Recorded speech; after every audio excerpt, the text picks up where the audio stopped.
কার জন্য পাগল হইলা রে বন্ধু? দুনিয়ার এক মানুষের জন্য কত কি না করলা। তোমার প্রিয়জনকে পাওয়ার জন্য, তোমার ভালোবাসার মানুষটাকে পাওয়ার জন্য তুমি কত কি না করলা। বাবাকে হারাইলা, মাকে হারাইলা, ঘর ছাড়লা, বাড়ি ছাড়লা।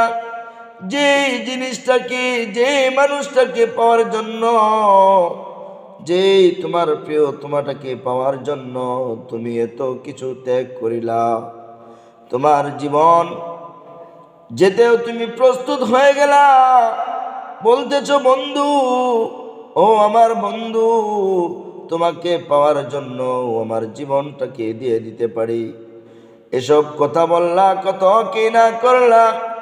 ও বন্ধু, তুমি একটু ভেবে দেখো কিনা, একটু ভেবে দেখেছো কিনা যে যার জন্য তুমি পাগল হয়েছ, যে মানুষটার জন্য পাগল হয়েছ, সেই মানুষটাকে কে সৃষ্টি করলো? তার রূপটা কে দিল?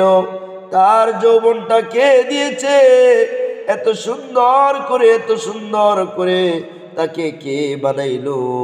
তাকে কে সৃষ্টি করলো? এত যৌবন কে দিল?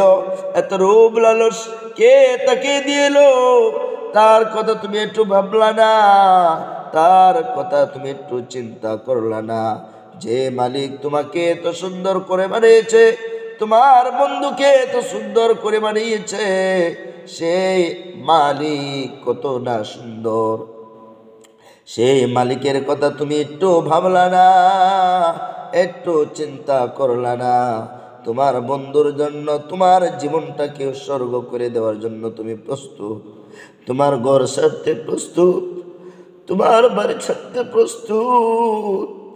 যে মালিক তোমাকে বানিয়েছে, যে মালিক তোমাকে সৃষ্টি করেছে, সে মালিকের ঘরে একটিবার তুমি সেজদা করার মতো তোমার মন মানসিকতা নেই। ওই মালিকের ঘরে একটু সাড়া দেওয়ার জন্য, ওই মালিককে স্মরণ করার জন্য তোমার মনটা একটুকু কাঁদে না। তোমার জীবনটাকে দেওয়া তো দূরের কথা, ওই মালিকের কথা তোমার একটিবার স্মরণ হয় না রে বন্ধু। এখনো ফিরে আসো। যে যার জন্য তুমি পাগল হয়েছ, একটু ভেবে দেখো না তাকে কে বানিয়েছে? ওই মানুষটাকে কে সৃষ্টি করেছে? কার জন্য তুমি পাগল হয়েছ? কার জন্য তুমি পাগল হয়েছ? বন্ধু ফিরে আসো, ফিরে আসো আল্লাহর পথে। আল্লাহকে চিনো, আল্লাহকে তুমি বুঝো, আল্লাহকে তুমি মানো, আল্লাহর হুকুমগুলি তুমি মেনে নাও।